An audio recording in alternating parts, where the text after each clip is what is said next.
તો મિત્રો, મારું નામ કેતન રાઠોડ છે. તો આપણે વાર્તાની શરૂઆત કરીએ. મા બાપની સેવા કરનાર ગરીબ પુત્રને ભગવાને આપ્યું એવું ફળ કે ગામ જોતું રહી ગયું. મિત્રો, કહેવાય છે કે દુનિયામાં સૌથી મોટું પુણ્ય હોય તો તે પોતાના માતા પિતાની સેવા છે. પૈસા, મિલકત અને વૈભવ તો સમય સાથે આવે અને જાય, પરંતુ માતા પિતાના આશીર્વાદ એવી સંપત્તિ છે જે માણસનું નસીબ પણ બદલી શકે છે. આજે આપણે એવી હૃદયસ્પર્શી વાર્તા સાંભળવાના છીએ જેમાં એક ગરીબ પુત્ર પોતાના વૃદ્ધ માતા પિતાની સેવા માટે આખી જિંદગી સમર્પિત કરી દે છે. ગામના લોકો તેની ગરીબીની મજાક ઉડાવતા હતા, પરંતુ સમય એવો આવ્યો કે ભગવાને તેને એવું ફળ આપ્યું કે આખું ગામ આશ્ચર્યમાં પડી ગયું. સૌરાષ્ટ્રના એક નાના ગામમાં કેશવ નામનો યુવાન રહેતો હતો. ગામ નાનું હતું, લોકો સીધા સાદા હતા, પરંતુ ગરીબી ત્યાંના ઘણા પરિવારોની સાથી હતી. કેશવના પિતા રમણભાઈ અને માતા ગંગાબા વૃદ્ધ થઈ ગયા હતા. વર્ષોની મહેનત અને ખેતરમાં કરેલી મજૂરીએ તેમના શરીરને નબળું બનાવી દીધું હતું. કેશવના ઘરમાં સંપત્તિના નામે માત્ર એક જૂનું કાચું મકાન અને 2 વીઘા જમીન હતી. વરસાદ સારો પડે તો 2 ટકનું અનાજ મળી રહે, નહીં તો મજૂરી કરીને પેટ ભરવું પડે. ગામના ઘણા લોકો કેશવને કહેતા, અરે કેશવા, તારા મા બાપ હવે વૃદ્ધ થઈ ગયા છે, તું શહેરમાં જા, પૈસા કમા અને તારી જિંદગી બનાવી લે. પણ કેશવ હસીને કહેતો, મારા માટે મારી જિંદગી મારા મા બાપ જ છે, જેમણે મને ચાલતા શીખવ્યું. આજે હું તેમને એકલા કેવી રીતે મૂકી દઉં? ગંગાબાની આંખોમાં આંસુ આવી જતા, બેટા, અમારું શું છે? આજે છીએ ને કાલે નથી, તું તારું ભવિષ્ય બનાવી લે. કેશવ તેમની બાજુમાં બેસી જતો અને પ્રેમથી કહેતો, માં, ભગવાને મને તમારી સેવા માટે જ જન્મ આપ્યો છે. દરરોજ સવારે 4 વાગે ઉઠીને તે પહેલાં માતા પિતાને ચા બનાવી આપતો, પછી ખેતરમાં કામ કરવા જતો. બપોરે ઘરે આવીને માતા પિતાને જમાડતો અને પછી ફરી મજૂરી કરવા નીકળી જતો. એક દિવસ ગામમાં મોટા વેપારી ધનજીભાઈ આવ્યા. તેઓએ ગામના ઘણા યુવાનોને શહેરમાં નોકરી કરવાની ઓફર આપી. મહિને 25,000 રૂપિયા પગાર. ગામના બધા યુવાનો ખુશ થઈ ગયા. ઘણા લોકો શહેર જવા માટે તૈયાર થઈ ગયા. ધનજીભાઈએ કેશવને પણ કહ્યું, તારા જેવો મહેનતુ છોકરાની મને જરૂર છે, શહેરમાં આવ, જીવન બદલાઈ જશે. કેશવ થોડી વાર માટે મૌન રહ્યો. આટલા પૈસા તેણે જીવનમાં ક્યારેય જોયા નહોતા, પરંતુ ઘેર આવીને તેણે પોતાના વૃદ્ધ માતા પિતાને જોયા. પિતા લાકડીના ટેકે ચાલતા હતા અને માતાની આંખો પણ ધૂંધળી પડી ગઈ હતી. એ રાતે આખી રાત કેશવ ઊંઘી શક્યો નહીં. એક તરફ ગરીબી હતી, બીજી તરફ માતા પિતાની સેવા. અને એ જ રાત્રે કેશવે એવો નિર્ણય લીધો કે જેની આખી જિંદગી બદલી નાખવાનો હતો. સવાર પડી, કૂકડા બોલવા લાગ્યા. ગામની ગલીઓમાં ગાયો અને ભેંસોના ઘંટડાનો અવાજ ગુંજવા લાગ્યા. પણ કેશવની આંખોમાં રાતભરની જાગરણ દેખાતી હતી. આખી રાત તેણે એક જ વાત વિચારી હતી, પૈસા કે મા બાપ. સવારે ગંગાબા ઉઠ્યા ત્યારે કેશવ ઘરની બહાર ખાટલા પર બેઠો હતો. ગંગાબાએ પૂછ્યું, બેટા, આજે ઊંઘ નથી આવી કે શું? કેશવે સ્મિત કરી અને કહ્યું, ના માં, બસ થોડું વિચારી રહ્યો હતો. એટલામાં ધનજીભાઈ ફરી ગામમાં આવ્યા. ઘણા યુવાનો તેમની સાથે શહેર જવા તૈયાર થઈ ગયા હતા. આખું ગામ ચોરાએ ભેગું થયું. ધનજીભાઈએ કેશવને જોઈને પૂછ્યું, તો કેશવ, શું વિચાર્યું, શહેર આવે છે ને? ગામના લોકો પણ જવાબ સાંભળવા માટે આતુર હતા. કેશવે પોતાના માતા પિતાની સામે જોયું અને પછી શાંતિથી બોલ્યો, માફ કરજો શેઠ, હું શહેર નહીં આવું. આ સાંભળીને બધા ચોંકી ગયા. ઘણા કહેવા લાગ્યા, અરે મૂર્ખ, 25,000 રૂપિયાની નોકરી ઠુકરાવે છે. કોઈ બોલ્યું, આવો મોકો વારંવાર નથી મળતો. બીજાએ કહ્યું. પણ કેશવનો નિર્ણય અડગ હતો. મારા માટે મારા મા બાપ સૌથી મોટા છે. પૈસા ફરી મળી જશે, પણ એમની સેવા કરવાનો સમય પાછો નહીં આવે. ગામના કેટલાક લોકો હસવા લાગ્યા, આવો ભોળો માણસ આજના જમાનામાં ક્યાં ચાલે? આખી જિંદગી ગરીબ રહેશે. કેશવ કંઈ બોલ્યો નહીં. તેણે માથું ઝુકાવ્યું અને ઘરે પાછો આવી ગયો. એ દિવસ પછી ગામમાં લોકો તેની મજાક ઉડાવવા લાગ્યા. પણ કેશવ માટે બધું મહત્વનું નહોતું. તેના માટે તો સૌથી મોટું સુખ પોતાના માતા પિતાના ચહેરા પરનું સ્મિત હતું. દિવસો પસાર થવા લાગ્યા. એક વર્ષ વરસાદ બહુ ઓછો પડ્યો, ખેતરમાં પાક લગભગ બગડી ગયો, ઘરમાં અનાજ ખૂટી ગયું. એક સાંજે ગંગાબા રડતા રડતા બોલ્યા, બેટા, આજે ઘરમાં લોટ નથી, હવે શું કરશું? કેશવના હૃદયમાં દુઃખની લહેર દોડી ગઈ. પોતે આખો દિવસ ભૂખ્યો રહેતો હતો, પણ માત પિતાને ભૂખ્યા જોઈ શકતો નહોતો. એ રાત્રે તે ગામની બહાર આવેલા મંદિરે ગયો. મંદિરમાં ભગવાનની મૂર્તિ સામે બેસીને તે બોલ્યો, હે ભગવાન, મેં ક્યારેય કોઈનું ખરાબ નથી કર્યું. મેં માત્ર મારા મા બાપની સેવા કરી છે. હવે એમને ભૂખ્યા જોવાતું નથી. કોઈ રસ્તો બતાવો. તેની આંખોમાંથી આંસુ વહેવા લાગ્યા. થોડી વાર પછી એક વૃદ્ધ સાધુ મંદિરે આવ્યા. તેમણે કેશવને પૂછ્યું, બેટા, કેમ રડે છે? કેશવે પોતાની આખી વાત કહી. સાધુએ ધ્યાનથી સાંભળ્યું અને કહ્યું, બેટા, ભગવાન ક્યારેય પોતાના સાચા ભક્તની પરીક્ષા વ્યર્થ નથી લેતા. તું સેવા કરતો રહેજે. સમય આવ્યા એવું ફળ મળશે કે તું પણ આશ્ચર્યમાં પડી જઈશ. કેશવે સાધુના ચરણ સ્પર્શ કર્યા. બીજા દિવસે તે વહેલી સવારે મજૂરીની શોધમાં પડોશના ગામ તરફ નીકળી ગયો. સૂર્ય ઉગ્યો પણ નહોતો. રસ્તામાં એક વૃદ્ધ માણસ બેભાન હાલતમાં પડેલો દેખાયો. ઘણા લોકો પસાર થઈ રહ્યા હતા, પણ કોઈ રોકાતું નહોતું. કેશવે તરત દોડી અને જઈને પાણી પીવડાવ્યું, ખંભા પર ઉચકીને નજીકના દવાખાને લઈ ગયો અને દિવસભર તેમની સેવા કરી. સાંજે જ્યારે વૃદ્ધને ભાન આવ્યું ત્યારે તેમણે પૂછ્યું, બેટા, તું કોણ છે? કેશવે કહ્યું, હું તો સામાન્ય ગરીબ ખેડૂતનો દીકરો છું. વૃદ્ધની આંખોમાં આંસુ આવી ગયા. આજે તું ન હોત તો કદાચ હું જીવતો ન હોત.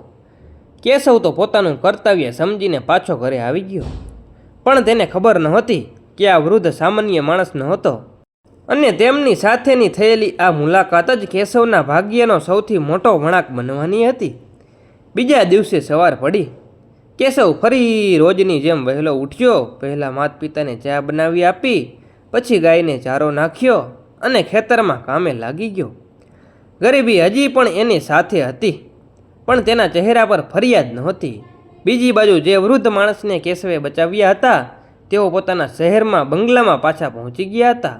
તેમનું નામ હતું જગજીવન શેઠ. આખા જિલ્લામાં તેમનો મોટો વેપાર હતો. કરોડોની મિલકત હતી, મોટી ફેક્ટરીઓ અને અનેક બંગલાઓ હતા. પણ એ દિવસે જ્યારે તેઓ ગામ તરફ કામસર નીકળ્યા હતા, ત્યારે રસ્તામાં તબિયત બગડી ગઈ હતી. તેમને આજે પણ યાદ હતું કે કેટલાય લોકો પસાર થયા હતા, પરંતુ કોઈ રોકાયું નહીં. માત્ર એક ગરીબ યુવાન પોતાનો આખો દિવસ બગાડીને તેમની સેવા કરી હતી.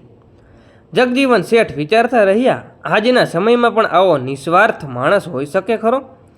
તેમણે પોતાના માણસોને કહ્યું કે આ કેશવ વિશે સંપૂર્ણ માહિતી કાઢો.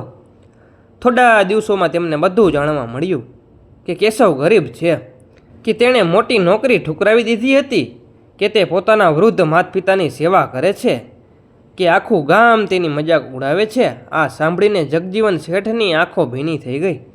જે દીકરો પોતાના મા બાપની માટે આટલું કરી શકે, તે માણસ ક્યારેય ખોટો હોઈ શકે નહીં. એક દિવસ બપોરે કેશવ પોતાના ઘરની બહાર બેસીને તૂટેલી દોરી ગૂંથી રહ્યો હતો. એટલામાં એક મોટી કાળી કાર તેના ઘરની સામે આવીને ઊભી રહી. આખું ગામ આશ્ચર્યથી જોવા લાગ્યું. ગામમાં આવી મોંઘી કાર ભાગ્યે જ આવતી. કારમાંથી બે માણસ ઉતર્યા. તેઓ સીધા કેશવ પાસે આવ્યા. તમે કેશવ છો? કેશવ બોલ્યો, હા. જગજીવન શેઠ તમને મળવા બોલાવે છે. કેશવ આશ્ચર્યમાં પડી ગયો. તેને સમજાયું નહીં કે કરોડપતિ શેઠને તેની શું જરૂર પડી. સાંજે તે શહેર ગયો. જગજીવન શેઠે તેને પ્રેમથી બેસાડ્યો. થોડીવાર વાતો કર્યા પછી શેઠ બોલ્યા, બેટા, એ દિવસે તે મને બચાવ્યો. હું તારો ઉપકાર ક્યારેય ભૂલી શકતો નથી. કેશવ હસીને બોલ્યો, શેઠ, મેં તો માણસાઈ કરી હતી. જગજીવન શેઠ થોડા સમય શાંત રહ્યા પછી બોલ્યા, મારે તને એક કામ આપવું છે. કેશવ બોલ્યો, શું કામ? મારી એક નવી કંપની શરૂ થઈ રહી છે. મારે કોઈ ભરોસાપાત્ર માણસ જોઈએ. તું ત્યાં મેનેજર બની જા.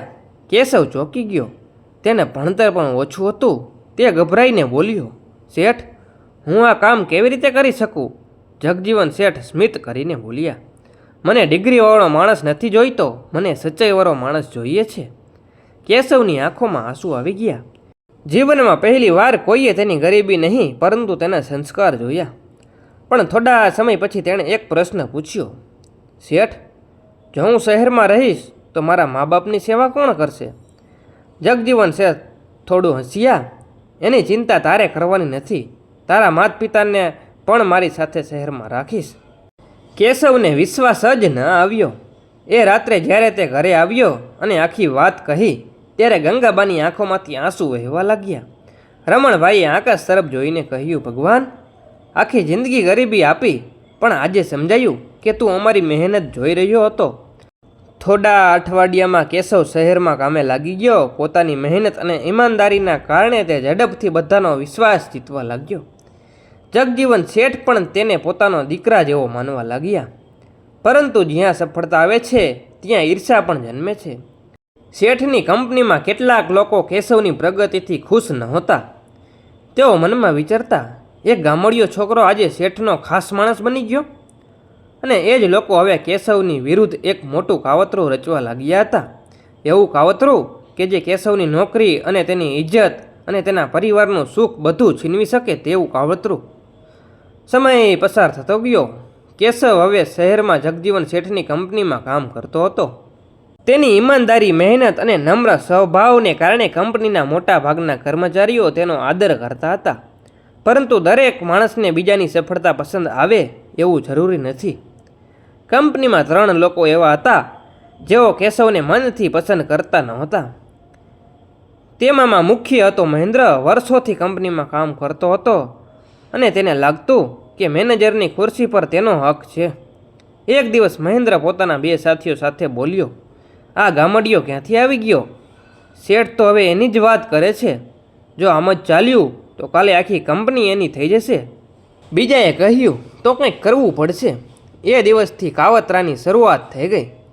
એક મોટા ગ્રાહક પાસેથી કંપનીને લાખો રૂપિયાનો ઓર્ડર મળ્યો. એ ઓર્ડરની જવાબદારી કેશવને સોંપવામાં આવી. કેશવે દિવસ રાત મહેનત કરીને બધું તૈયાર કર્યું.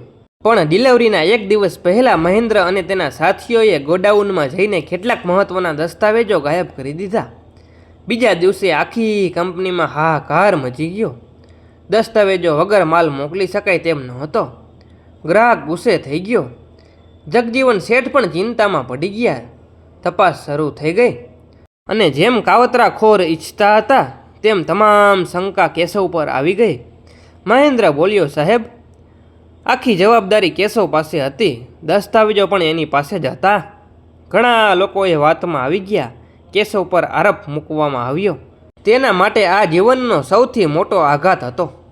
તેની આંખોમાં આંસુ આવી ગયા અને બોલ્યો, શેઠ, મેં કંઈ ખોટું નથી કર્યું. હું ભગવાનના સોગંદ ખાઈને કહું છું. જગજીવન શેઠ કેશવને સારી રીતે ઓળખતા હતા. તેમણે કહ્યું, બેટા, હું તારા પર વિશ્વાસ રાખું છું, પણ સત્ય બહાર આવવું જરૂરી છે. એ જ રાત્રે કેશવ ખૂબ દુઃખી થઈને ઘરે આવ્યો. ગંગાબાઈએ પૂછ્યું, શું થયું બેટા?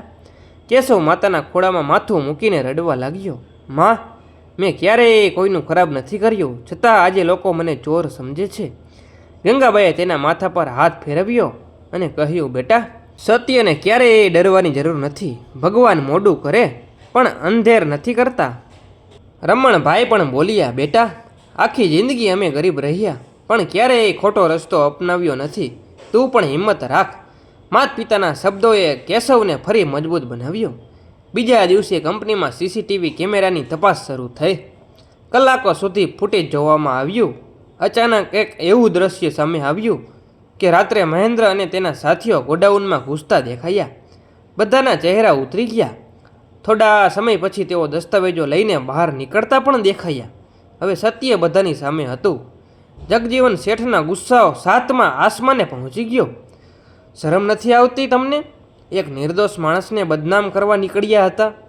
3 કર્મચારીઓને તરત જ નોકરીમાંથી કાઢી મૂકવામાં આવ્યા. આખી કંપની સામે શેઠે કેશવનો હાથ પકડીને કહ્યું, આજે ફરી સાબિત થઈ ગયું કે સચ્ચાઈને હરાવી અશક્ય છે. કંપનીમાં તાળીઓનો ગડગડાટ ગુંજી ઉઠ્યો. કેશવની આંખોમાં આંસુ આવી ગયા, પણ આ વખતે દુઃખના નહીં, ગૌરવના આંસુ હતા. એ જ સાંજે જગજીવન શેઠે એક મોટો નિર્ણય લીધો. તેમણે કેશવને પોતાના કેબિનમાં બોલાવ્યો. બેટા, આજે તું માત્ર ઈમાનદાર નથી પણ લાયક પણ સાબિત થયો છે. કેશવ શાંતિથી સાંભળતો રહ્યો. શેઠ આગળ બોલ્યા, હવે તું માત્ર મેનેજર નહીં રહે, આજથી તું કંપનીનો ભાગીદાર પણ છે. કેશવને પોતાના કાન પર વિશ્વાસ જ ન આવ્યો.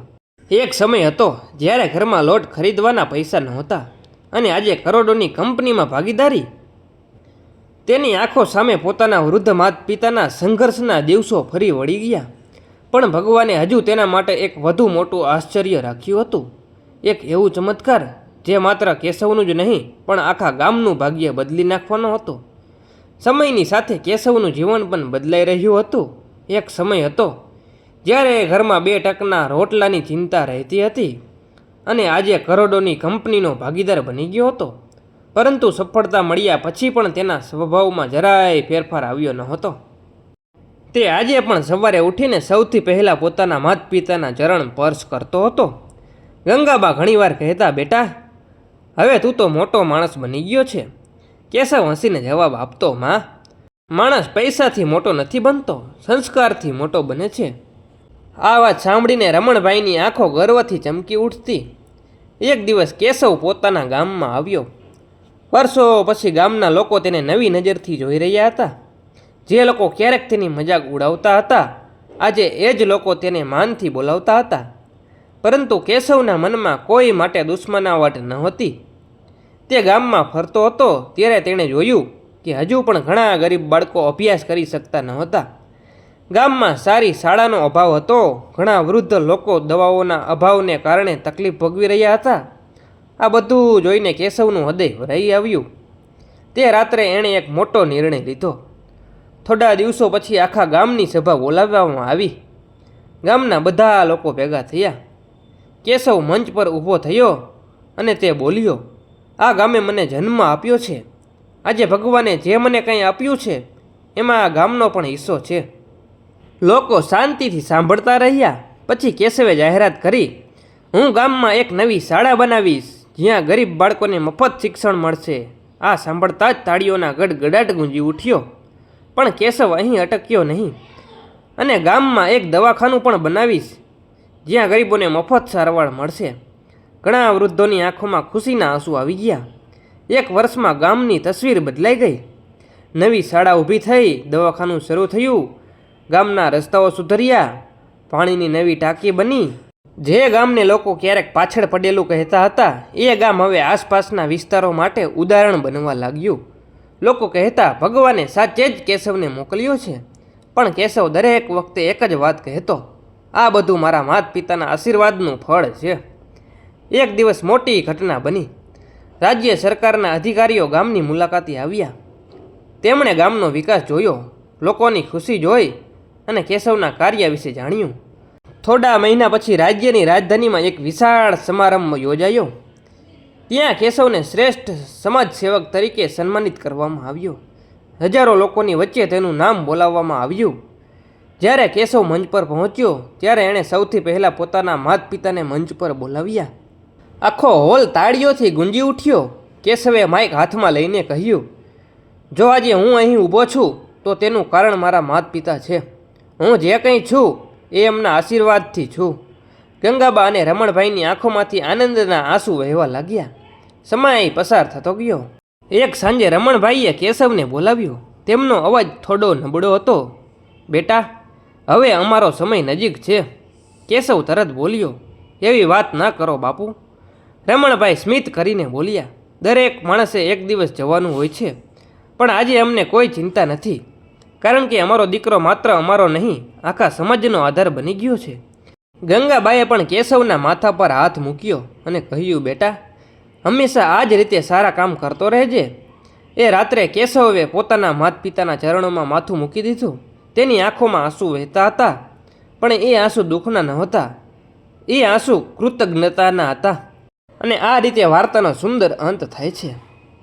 વર્ષો પછી જ્યારે લોકો કેશવની સફળતાની વાત કરતા ત્યારે તેઓ માત્ર તેની સંપત્તિની વાત નહોતા કરતા. લોકો કહેતા, આ એ માણસ છે જેણે ગરીબીમાં પણ પોતાના મા બાપનો સાથ છોડ્યો નહીં. આ એ દીકરો છે જેણે માતા પિતાની સેવાને ભગવાનની પૂજા માની. આ એ માણસ છે જેને ભગવાને ધન તો આપ્યું જ, પણ સાથે માન, સન્માન અને લોકોના દિલમાં સ્થાન પણ આપ્યું. અને કેશવ હંમેશા એક જ વાત કહેતો, માતા પિતાના ચરણોમાં જ સ્વર્ગ છે. જે સંતાન દિલથી તેમની સેવા કરે છે તેને ભગવાન કોઈને કોઈ રૂપમાં જરૂર ફળ આપે છે. આખરે કેશવની કથા ગામમાં લોક વાર્તા બની ગઈ. માતા પિતા પોતાના બાળકોને તેનું ઉદાહરણ આપતા અને કહેતા, પૈસા કમાવવા ઘણા સસ્તા છે, પણ મા બાપના આશીર્વાદ મેળવવાનો રસ્તો માત્ર સેવા જ છે. જે સંતાનો પોતાના માતા પિતાની નિસ્વાર્થ સેવા કરે છે તેના જીવનમાં મોડું કે વહેલું ભગવાન જરૂર સુખ અને શાંતિ અને સન્માનનો વરસાદ વરસાવે છે. તો મિત્રો, વાર્તા ગમી હોય તો વિડીયોને લાઈક અને ચેનલને સબસ્ક્રાઈબ જરૂર કરી દેજો. તો હવે મળીએ એક નવી વાર્તા સાથે. ત્યાં સુધી બધાને જાજા કરીને રામ રામ.